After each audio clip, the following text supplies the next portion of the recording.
In the village of Vadgaon in southern India, a new sound marks the daily rhythm of its inhabitants. Every evening at 7 p.m., this siren signals the start of an unusual new curfew.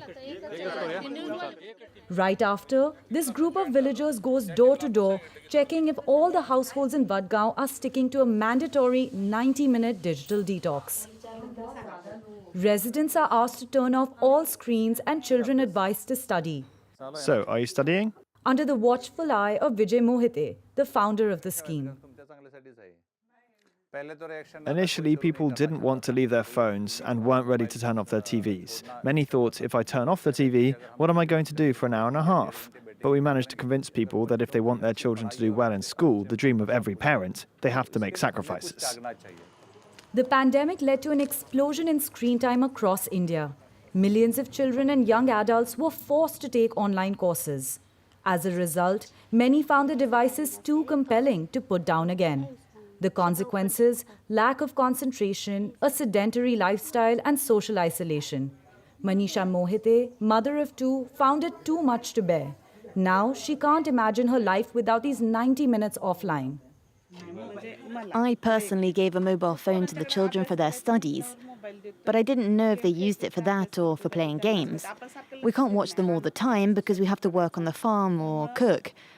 Now that they no longer have a cell phone and the television is off, we can take care of ourselves.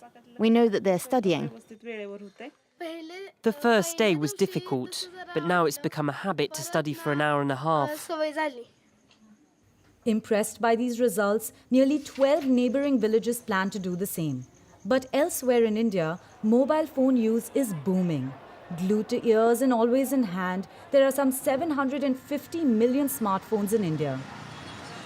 Actually, I'm addicted to social media, and when we get time, we scroll through reels. Yesterday, I spent almost 8 hours on my phone. Whenever I have free time and I don't know what to do, I play on my phone. Without a phone, I would be too bored. Whether playing online games, posting on social networks, or ordering deliveries, the minutes add up. In 2022, Indians spent an average of nearly 5 hours a day on their mobiles, while French users spent less than half that time. According to a study published in December by an Indian media, more than 40% of parents say their children are addicted to screens. 22-year-old Deepak Patel is recovering from his addiction. His screen time went from 8 to around 2 hours a day. I don't use Facebook, Instagram, and any other social media account anymore. Every afternoon, it's the same routine. He puts his phone aside to focus on his studies. A victory after 8 dark years.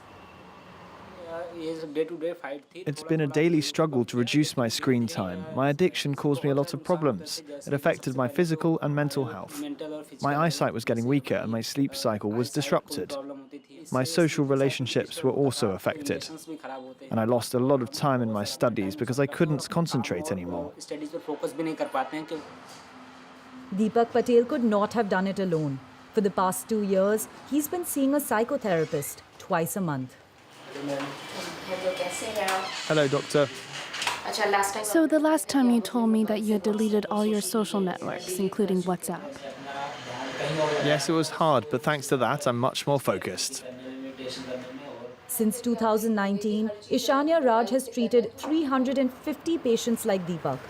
In India, hundreds of doctors have specialized in fighting screen addiction.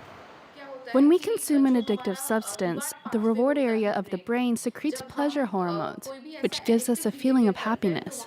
It's a chemical reaction that's seen in both drug and smartphone addiction. Whether we like it or not, to experience this feeling again, we'll continue to consume substances or our smartphone. This overconsumption impacts more than just the health of users. Most Indians access their news on their mobiles, where they're met with a barrage of fake news. In Mumbai, the editorial staff of Boom Live is on a mission to flush out the sea of inaccurate and biased information. Govind Etiraj is the founder. Hi, I'm all going to show them a video or story that we cracked recently. This, for example, is information that has gone viral on WhatsApp, that the editor of the New York Times praised Prime Minister Modi. After investigating, we found out that it was totally fabricated. One application in particular has become India's disinformation hub, WhatsApp instant messaging. In India, the smartphone equals internet equals WhatsApp. It's scary because, as we know, WhatsApp is an end-to-end encrypted platform. If I send you something or we share in a group, no one else can see what's going on. What is the kind of misinformation that's spreading, the velocity at which it's spreading, and the damage that it's doing.